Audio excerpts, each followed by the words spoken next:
Ishinde hofu, miliki maisha yako. Je, ulishawahi kushindwa kufanya maamuzi fulani kwa sababu unaogopa matokeo yatakuwaje? Na je, ulishawahi kujiuliza ni kwa sababu gani hii hali inatokea? Hebu twende tukashirikishane kweli kadhaa juu ya hilo. Tunaenda kuangalia namna ya kupata ujasiri wa kufanya maamuzi sahihi katika maisha. Kweli na pamoja. Usisubiri mpaka kila kitu kikamilike kwa 100% ndipo uanze kufanya maamuzi. Hapo hapo ulipo, anzia hapo. Kweli namba 2, tumia kanuni ya 10-10-10.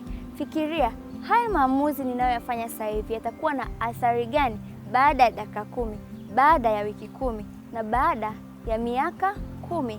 Kwa kufikiria hivi, utaweza kufanya maamuzi ambayo hayatakuletea athari mbaya baada ya muda huo. Lakini kweli namba 3, usiogope kukosea. Watu wengi wanashindwa kufanya maamuzi kwa sababu wanaogopa kukosea. Kukosea sio vibaya, bali ni namna ama ni sehemu ya kupata njia mpya na namna mpya ya kutatua changamoto. Asante.